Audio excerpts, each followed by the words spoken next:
Hi friends, कैसे सूफी सलमान हाशमी आपकी खिदमत में हाजिर है। आज हम एक डिस्कशन टॉक लेके आए हैं कि ग्रीस के वर्क परमिट्स हैं और इटली के वर्क परमिट्स हैं और काफ़ी वर्क परमिट्स हैं पाकिस्तान के अंदर आते हैं, बट अनफॉर्चुनेटली उन वर्क परमिट्स को प्रोसेस नहीं किया जाता।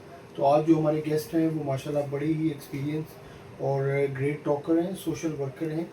डॉक्टर आयशा मैडम अपना तारुफ करेंगी प्लीज़ थोड़ा सा। बस आपने करवा दिया डॉक्टर आयशा, तो बस इतना ही काफी है। डॉक्टर आयशा जो है वो बड़ी नब्ज रखती हैं सोसाइटी के ऊपर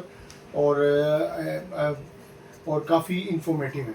तो डॉक्टर साहब, पहला तो हम आपके बड़े थैंकफुल हैं कि आज आप आई हैं हमारे शो के अंदर और आपने इज़्ज़त दी है हमें। तो डॉक्टर साहब क्या बताएंगे आपके ये जो इशू है, ये जो वर्क परमिट्स आते हैं यूरोपियन यूनियन से और इंग्लैंड से और इस तरह की कंट्री से, उसके अंदर क्या प्रॉब्लम आ जाती है मैडम? के सबसे बड़ी प्रॉब्लम ये आ जाती है कि एम्बेसीज जो हैं वो मिसबिहेव करना शुरू कर देती हैं, पैसे बनाना शुरू कर देती हैं।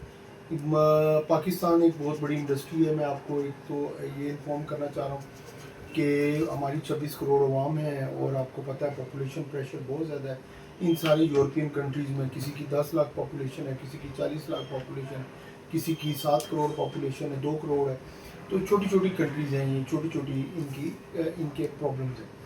तो वहाँ मैडम आपको पता है कि छोटे कामों के लिए जो अनस्किल्ड लेबर होती है वो काम नहीं करते, लोकल्स काम नहीं करते, खेतों पैसे भी ज़्यादा लेते हैं, खेतों में भी काम नहीं करते मैडम और काफ़ी जगहों में काम नहीं करते। तो फिर जो चीप लेबर है जिसको हम कहते हैं एशियन लेबर है, वो फिर वहाँ जाके वो काम करती है, ताकि गोरा वो काम नहीं करता, बहुत एक्सपेंसिव है। तो मैडम ये बताएंगी आपके क्या आप कहती हैं सोसाइटी को ये कैसे ठीक किया जाए एम्बेसीज का बिहेवियर?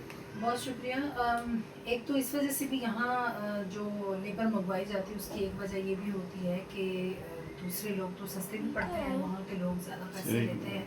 दूसरी बात ये कि वहाँ के लोग सीजनल काम नहीं कर पाते, सही, ठीक है ना। उनकी अपनी जॉब्स होती हैं, तो कम ही लोग ऐसे मिलते हैं कि जो 6 से 9 महीने तक के काम करें। क्योंकि ये जो यहाँ से लेबर जाती है पाकिस्तान से भी, तो ये एक अच्छा मौका होता है पाकिस्तानियों के लिए कि इनको वर्क अपॉर्चुनिटीज़ मिल जाती है, जॉब अपॉर्चुनिटीज़ मिल जाती है। 6 से 9 महीने तक का इनका वीज़ा बड़े आराम से लग जाता है। पर अनफॉर्चुनेटली जैसे आपने कहा कि एजेंसियाँ ये जो एम्बेसीज हैं ये फ्रॉड करती हैं। yes. और इसमें ये बड़े बड़े फिर मामला सामने आ जाते हैं। मतलब मैडम ये तो मैं आपको छोटी सी कंट्री का बताऊं कि हाँ, एक ग्रीस है, छोटी सी कंट्री जो 300 हाँ, ग्रीस का ही ले लें मैडम 300 बंदा डेली एप्लीकेशन डालता है, या 200 भी लगाएं आप तो 200 यूरो के हिसाब से तकरीबन 36,000 यूरो, 180 यूरो फीस है उनकी। हाँ जी। तो 36,000 यूरो का डेली का फ्रॉड है, और डेली का फ्रॉड भी है। दूसरी ये बात है कि देखें एजेंसी ये एम्बेसीज जितने भी लोगों को बुलाती है बेहद एप्लीकेशंस जाती हैं, बहुत सारी एप्लीकेशन जाती हैं क्योंकि जॉब अपॉर्चुनिटी है। यहाँ पे हमारे यहाँ अपॉर्चुनिटीज़ नहीं हैं, जो नौकरी के मौके हैं वो बहुत कम हैं। तो लोग क्या करते हैं कि चलो सीजनल ही सही तो चले जाते हैं। कुछ लोगों का ये फ्रॉड होता है कि भाई वो कहते हैं एक दफ़ा निकल गए ना, जो पाकिस्तानियों का एक वतीरा है कि एक दफ़ा निकल जाए तो फिर आगे के रास्ते हम खुद खोल लेंगे। हालांकि ये भी गलत होता है। कुछ फ्रॉड उधर से होता है, कुछ फ्रॉड पहले से ही सोच के रखते हैं। तो ये मामला दोनों तरफ से ख़राब होते हैं। किस तरह से कि जो मुल्कों के ताल्लुकात होते हैं वो बहुत ज़्यादा इसमें बिगड़ जाते हैं। yes. ठीक है ना, उनके ऊपर बहुत ज़्यादा। अब मैडम उधर से अब जिस तरह हमने अभी हम थोड़ा देर ग्रीस की बात करेंगे, फिर हम इटली पे आएंगे, फिर हम यूके पे आएंगे। तो मैडम ग्रीस का आपको पता है ये नेशन है सुकरात की, सोक्रेटिस की नेशन है, बहुत बड़े दिमाग वाले लोग थे, इनकी जो हिस्ट्री है, हिस्ट्री पढ़ी जाए तो अब उनकी जब नेशंस को हमने स्टडी किया और उनको देखा कि वो पाकिस्तान के साथ उनका बिहेवियर कैसा है। दूसरा अब इसमें प्रॉब्लम ये भी आ रही है कि इनकी जितनी रोटेशंस होती हैं डिप्लोमेटिक स्टाफ की, ये पहले इंडिया जाते हैं, 3-4 साल उधर इंडिया में लगाते हैं, फिर इधर आते हैं। अब इंडिया के अंदर वर्क परमिट्स का प्रॉब्लम नहीं है, मेडिकल भी नहीं हो रहा उधर, ठीक है ना जी, लेकिन हमारा फॉरेन ऑफिस सो रहा है एज यूजुअल। आपको पता है फॉरेन ऑफिस सो रहा है, उसको पता ही नहीं है कि भाई की रिलेशन कैसे बनानी है, क्या काम करना है। तो हमारी मैडम आप रिक्वेस्ट करें हुकूमत पाकिस्तान से, सागडार साहब आए हैं फॉरेन मिनिस्टर, माशाल्लाह बहुत ही मंजे हुए बंदे हैं। सागडार is a great man, I love him. तो फाइनेंस के बंदे हैं, मेरी फील्ड के, तो पूरा नवाज शरीफ का सेटअप चलाते हैं, एक बड़े जेन वाले आदमी हैं, छोटे जेन नहीं है उनका। تو اسحاق ڈار سے میڈم ہماری ریکویسٹ ہے کہ ایکسیلنسی آپ پاکستان کے ریلیشنز گریس کے ساتھ ٹھیک کریں اور ان کی کوئی اکاؤنٹیبلٹی ہو ان کی سسٹم کی نا امبیسیز کی میڈم. اس میں دیکھیں ہماری جو ریکویسٹس ہیں وہ یہی ہے کہ سب سے پہلے آپ یہ دیکھیں کہ جتنی اپلیکیشنز آپ کے پاس جاتی ہیں وہ دھڑا دھڑ جو فراڈ کا سب سے بڑا ایلیمنٹ ہے کہ دھڑا دھڑ ان کو ریجیکٹ کر دیا جاتا ہے. جب آپ ریجیکٹ کرتے ہیں جب اس کو ریجیکٹ کرتے ہیں اپلیکیشنز کو تو وہ جتنے پیسے دیے ہوتے ہیں وہ تو ختم ہو جاتے ہیں, وہ تو انہیں کے پاس رہ جاتے ہیں. تو اپلیکیشنز اگر آپ نے ریجیکٹ کی ہیں تو بہتر یہ ہے کہ جو آپ نے سیکیورٹی یا فیس یا جو بھی آپ نے کلیکٹ کیا جاپان کی طرح میڈم, بالکل جاپان ہے گریٹ کنٹری, وہ نہیں پیسے لیتی کسی سے, اس کو واپس کریں. یس جیسے آپ نہیں پہلے پیسے لیتے, یس آپ کہتے ہیں کہ جی کام آپ کا ہو جائے, میڈم جو آنیسٹ لوگ ہیں دنیا کے, وہ کہتے ہیں گندم کے بیج نہیں کھاتے, وہ کہتے ہیں بھائی ہم سکرات کے فارمولے پہ چلتے ہیں کہ گندم کا بیج نہیں کھانا, اس کو گندم کو لگانا ہے, گندم بڑھے گی پھر اس کی روٹی یا بریڈ ہم کھائیں گے. میڈم دس از دا وے کہ سوسائٹی کو نا ہم نے اس طرح کرنا ہے. تو یہ میڈم پاکستان کے ساتھ بہت بڑا فراڈ ہو رہا ہے, تھرڈ ورلڈ کنٹریز کے ساتھ بہت بڑا فراڈ ہو رہا ہے, ٹھیک ہے, لیبر اسکیم کہتے ہیں. تو اس کو یہ اسکیمنگ اسی طرح سے ختم ہو سکتی ہے کہ سب سے پہلے تو جو فیس لی جا رہی ہے اس کے اوپر دیکھا جائے کہ یہ آیا فیس کس مد میں لی جا رہی ہے, ٹھیک ہے. پھر اگر وہ لے بھی لی ہے آپ نے 180 یورو ہے, ہاں جی, یعنی کہ 75 سے کم تو نہیں ہے, 75 سے 80,000 روپے ہے. ہاں جی, تو یہ کم تو نہیں ہوتے, یہ تو بہت زیادہ رقم ہے. اور پھر کئی لوگ جو یہاں پہ ایجنسیز بھی ایسی بیٹھی ہوئی ہیں کہ بس وہ لیتے ہیں پیسے اور پھر آگے نہیں بھیجتے, یا کیونکہ ان کو معلوم ہوتا ہے کہ ان کی تو ریجیکٹ ہو جانے, کیونکہ وہ کوالیفائی نہیں کرتے. وہ اپلیکینٹ جو ہوتے ہیں وہ کوالیفائی نہیں کرتے, وہ اپلیکینٹ ایسے ہوتے ہیں کہ جن کو تجربہ ہی نہیں ہوتا, ٹھیک ہے, اس معاملے میں, کیونکہ یہ مالٹا ہو یا کوئی زیتون ہو یا کچھ ایسی چیزیں ہوتی ہیں جتنی زرعی اجناس ہوتے ہیں جن کو جا کے آپ نے چننا ہوتا ہے. وہاں کی جو لوگ ہیں وہ اس چیز کو, کام کو شاید پسند نہیں کرتے, یا اس کو ان کے پاس اتنا ورک نہیں ہوتا, ٹائم نہیں ہوتا, یا ان کی اپنی نوکریاں ہوتی ہیں, تو وہ چھوڑ کے یہ سیزنل کام نہیں کر سکتے. تو سیزنل کے لیے وہاں کے جو کسان ہیں وہ یہاں کے کا رخ کرتے ہیں, ایشین ممالک سے جیسے پاکستان سے لے کے جاتے ہیں. تو اگر آپ ان کے ساتھ یہ معاملات کریں گے کہ ان کو بغیر تجربے کے, تعلیم تو اس میں اتنی زیادہ ضروری نہیں ہے لیکن تجربہ کاؤنٹ کرتا ہے, اگر ان کو تجربہ بھی نہیں ہوگا, یا پھر ایسے لوگ ہوں گے جو یہی دل میں سوچ کے جاتے ہیں کہ بھئی اتنے پیسے لگا کے نکل جاتے ہیں, وہاں سے آگے سے کہیں اور چلے جائیں گے, تو کیا ہوتا ہے کہ آپ کے جو گریس ایمبیسی کو میں کہہ رہی ہوں کہ آپ کے اپنے جو فارمرز ہیں ان کا ہی آپ نقصان کرتے ہیں. دوسرا پاکستان کا جو فیس ہے وہ خراب ہوتا ہے. اور پھر کیا ہے, جو ملکوں کے آپس میں تعلقات ہوتے ہیں, جب ایک دوسرے سے لوگ ملتے ہیں ملاتے ہیں تو پھر وہ ان کو گلے شکوے آ جاتے ہیں. اچھا میڈم ایک اور بھی پرابلم آ رہی ہے میڈم, اس پہ میں آپ کی رائے لینا چاہ رہا ہوں کہ گریس کے جو فارمرز ہیں, جو لینڈ لارڈ لیڈیز ہیں, میجورٹی جو ان کی زمینیں, آپ کو پتہ ہے گریس جزیرے ہیں, ادھر تقریباً 400 جزیرے ہیں, ٹھیک ہے نا, جو پانی ہے اس کے بعد جزیرہ ہے, اس میں وہ فصل اگاتے ہیں, فصل اگا کے پھر وہ بیچتے ہیں, ٹھیک ہے میڈم. تو ان کی عورتیں ہیں جو لینڈ لارڈز ہیں, ٹھیک ہے, ان کے پاس لیبر نہیں ہے میڈم, وہ بیچاروں کی زمینیں ہیں اور وہ ان آباد ہیں, ٹھیک ہے, ان کو صرف پاکستانی لوگ آباد کرتے ہیں. جو اولیوز کی فیلڈ ہے, آپ کو پتہ ہے مالٹا ہے, سب سے مہنگی جو پروڈکٹس ہیں وہ گریس پیدا کر کے 29 کنٹریز کو سپلائی کر رہا ہے. فارمرز نے میڈم ابھی پچھلے دنوں احتجاج کیا, باہر نکل کے ایتھنز میں آئے ہیں, ٹریکٹر لے کے آئے ہیں, ٹھیک ہے, یہ آن ریکارڈ باتیں.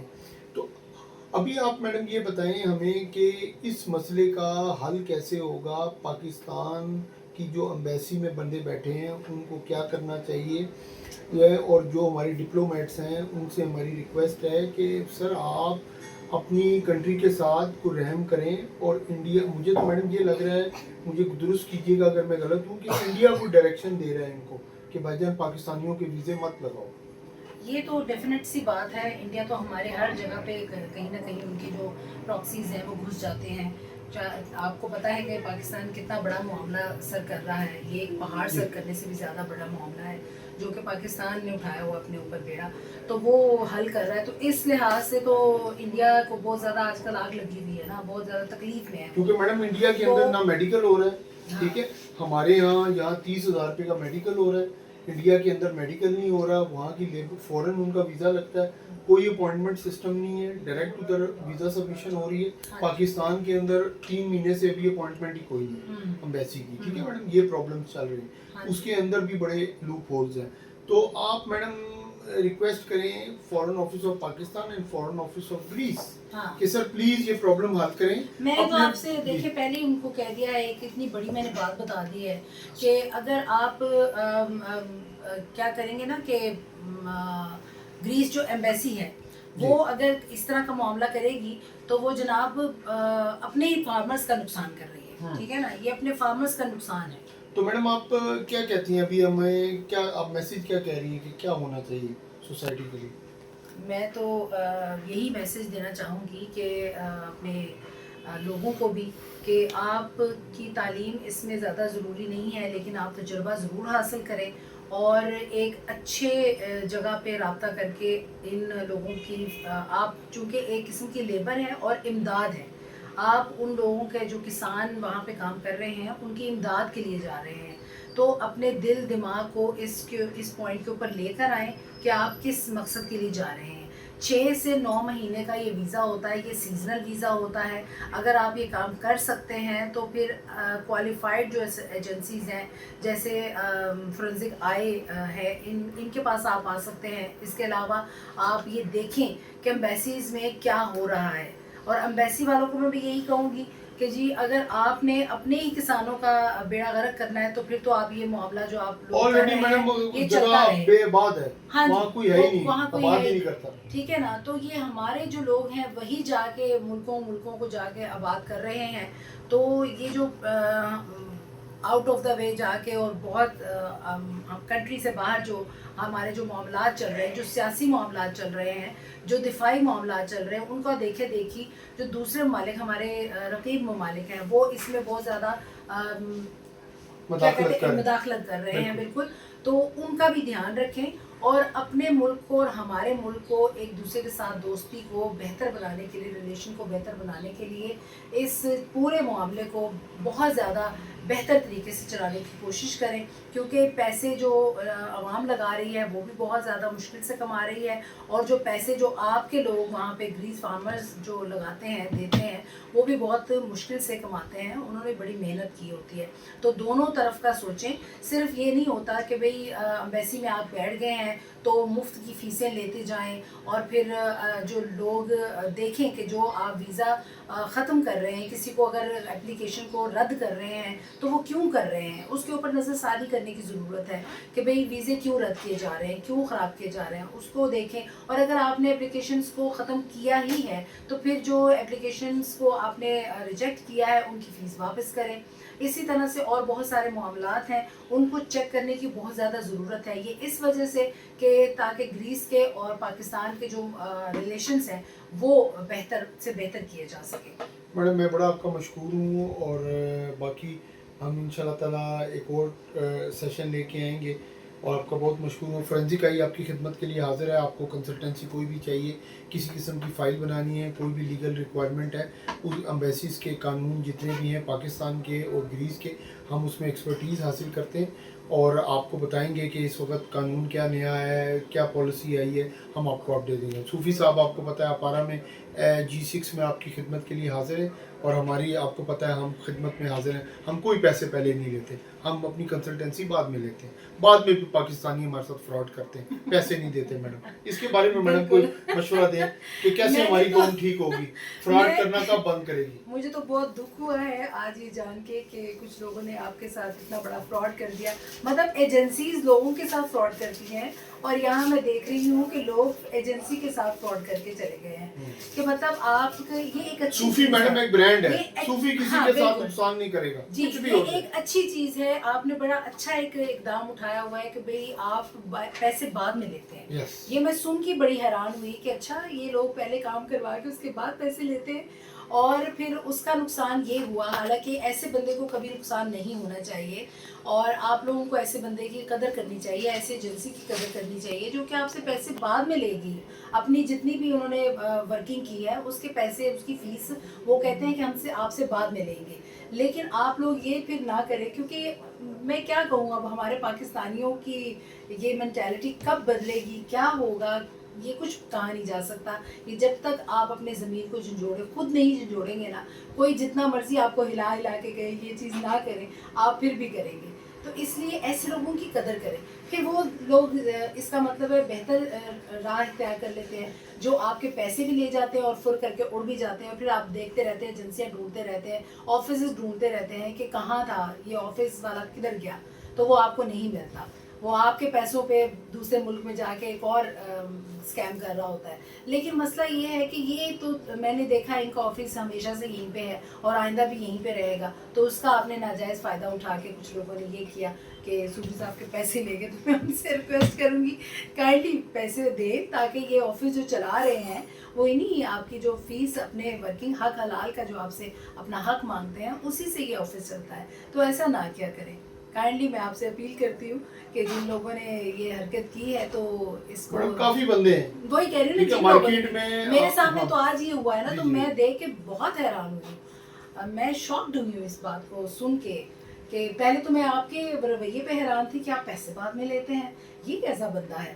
تو میں تو آپ کو یہی کہوں گی, ایک ریکویسٹ کروں گی کہ ایک سیکیورٹی چھوٹی سی ایک رقم جو ہے نا جو آپ اپنی پہلے رکھا کریں کہ بھئی ہاں جی یہ ہم آپ سے لے رہے ہیں, کیونکہ یہ جو ہماری ورکنگ کا فون کالز آنا جانا پیٹرول کرنا یہ ساری چیزوں کے لیے تھوڑی سی رقم آپ کو پہلے لینی چاہیے, ٹھیک ہے. کیونکہ بعد میں پریشانی یہ ہوتی ہے کہ بالکل ہی وہ پیسے کھا گئے تو اب یہ کہاں بل کہاں سے دیں گے, یہ چیزیں کہاں سے دیں گے. تو یہاں پہ بھی انسان ہی بیٹھے ہوئے ہیں آپ لوگوں کے لیے ورکنگ کرنے کے لیے, تو آپ تھوڑا سا خیال رکھیں. اور جن لوگوں نے ایسی بس میڈم ہمیں اپنی قوم میں سے فراڈ ختم کرنا ہے. صوفی صاحب آپ کو ایسا مت کریں, فراڈ ختم کرنا ہے, اور ہم کوشش کر رہے ہیں کہ یہ انسان کے بچے بنے, یورپ بننا چاہ رہے ہیں ہم, پاکستان کو یورپ بنانا چاہ رہے ہیں. ہاں ٹھیک ہے, وہ اس کے لیے محنت میڈم بڑی ہمارے ہاں مسئلہ یہ ہے کہ یورپ کو وہ یہی سمجھتے ہیں کہ ننگ ترنگ لوگ اور ڈانس کرتے ہوئے اور کلبز میں جاتے ہوئے اور بہت ہی جنک فوڈ کھاتے ہوئے اور بہت عجیب ممی ڈیڈی بننے والے لوگ ہی وہاں کے ہوتے ہیں. ایسا نہیں ہے, یہ بالکل غلط بات لوگ ہے. ہیں, وہ ڈیڈ آنیسٹ لوگ ہیں, ایک نمبر لوگ ہیں. یہ جو آپ لوگ کہتے ہیں نا کہ بھئی وہ لوگ کتنی انسانیت, کتے کو بھی بچا لیتے ہیں, بلی کو بھی بچا لیتے ہیں اور کتنی محنت کرتے ہیں, تو یہ اصل میں وہ ہے اور اسی کا وہ کھا رہے ہیں. تو اس وجہ سے آپ کو بھی اگر چاہیے کہ زندگی یہ دنیا آپ کے لیے جنت ہو تو آپ بھی انسانیت کو لے کے چلیں. Thank you madam, thank you, God bless you, take care of. Thank you. Thank you.